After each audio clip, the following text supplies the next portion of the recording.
اے آدم، کیا میں تمہیں ایسے پیڑ کی اور نہ لے چلوں جو ہمیشہ باقی رہے، اور ایسی بادشاہت دکھاؤں جو کبھی فنا نہ ہو؟ یہ وہ وہم تھا جو شیطان نے سب سے پہلے انسان کو دیا، لیکن خدا کا منصوبہ کچھ اور تھا۔ ایک ایسا سفر جو آدم سے شروع ہوا اور محمد پر آ کر مکمل ہوا۔ 7ویں صدی عیسوی میں مکہ مکرمہ کی مقدس وادی میں ایک بچہ پیدا ہوا، وہی مکہ جہاں خانہ کعبہ واقع ہے۔ یہ بچہ محمد صلی اللہ علیہ وآلہ وسلم تھے، مگر افسوس کہ آپ کے والد عبداللہ آپ کی ولادت سے قبل ہی انتقال کر گئے تھے۔ آپ صلی اللہ علیہ وآلہ وسلم کی پرورش والدہ ماجدہ آمنہ اور دادا عبد المطلب نے کی، جو مکہ کے معزز سردار تھے، اور خانہ کعبہ کی کنجیاں انہی کے پاس تھیں۔ خانہ کعبہ کی تاریخ خود ایک عظیم کہانی ہے۔ یہ وہی پہلا گھر ہے جو زمین پر عبادت کے لیے بنایا گیا۔ ابتدا حضرت آدم علیہ السلام نے کی، پھر طوفان نوح نے اسے مٹا دیا۔ صدیوں بعد خدا کے حکم سے حضرت ابراہیم نے اپنے بیٹے اسماعیل علیہ السلام کے ساتھ مل کر اسی جگہ دوبارہ کعبہ تعمیر کیا، اور یہی تعمیر مکہ کی بنیاد بن گئی۔ وقت گزرتا گیا اور ابراہیمی تعلیمات مانند پڑ گئیں۔ مکہ کے لوگ بت پرستی میں ڈوب گئے، لکڑی اور پتھر کے بت خانہ کعبہ میں سجا دیے گئے، لیکن کعبہ یہ مقدس گھر ایک خاموش گواہ کی طرح کھڑا رہا۔ کبھی گرایا گیا، کبھی دوبارہ تعمیر ہوا، مگر اپنی اصلی جگہ پر ہمیشہ قائم رہا۔ محمد مصطفیٰ صلی اللہ علیہ وآلہ وسلم دیگر انبیاء کی طرح ایک ہی مقدس نسب سے تعلق رکھتے تھے۔ آپ صلی اللہ علیہ وآلہ وسلم کا سلسلہ نسب حضرت ابراہیم علیہ السلام کے بڑے بیٹے حضرت اسماعیل علیہ السلام سے جا ملتا ہے۔ ہر نبی کو اللہ نے مختلف معجزات عطا کیے۔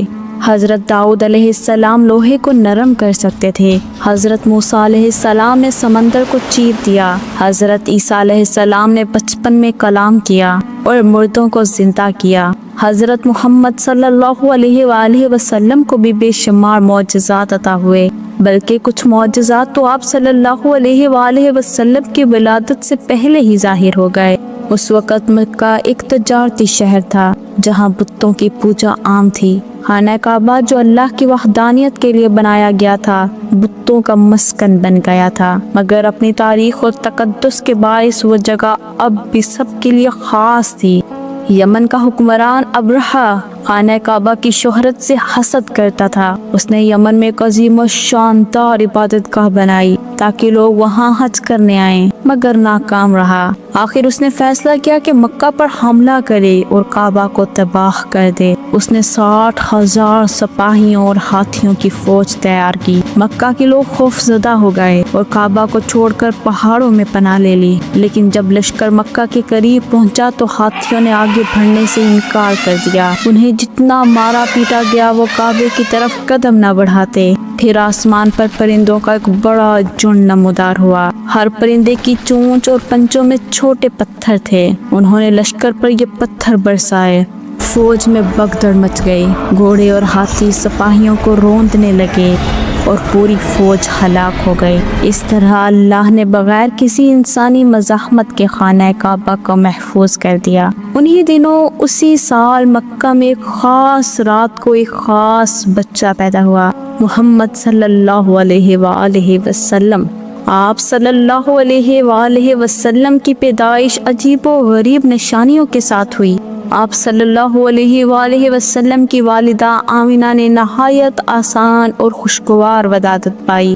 جیسے ہی آپ صلی اللہ علیہ وآلہ وسلم پیدا ہوئے، کعبہ کے اندر کے بت زمین پر گر پڑے۔ مدینہ میں ایک چمکتا ہوا ستارہ نظر آیا جس نے یہودیوں کو حیران کر دیا۔ شام میں ایک نورانی روشنی قلعوں پر ظاہر ہوئی۔ فارس میں 1000 برس سے جلتا ہوا آتش کدہ بجھ گیا، اور بادشاہ کے محل میں زلزلے سے ستون گر پڑے۔ دجلہ ندی طغیانی سے ابل پڑی۔ ابلیس روتا چلاتا پھرا۔ دریائے ساواں خشک ہو گیا۔ شیاطین کو اپنی ذلت اور رسوائی کا یقین ہو گیا۔ مکے کی کنکریلی زمین چمک اٹھی۔ خانہ کعبہ نے سجدہ شکر ادا کیا۔ کوہ ابو قیس خوشی سے وجد میں آ گیا۔ قریش کے چوپائے بولنے لگے اور پکار کر کہتے تھے، اللہ اکبر، اللہ اکبر۔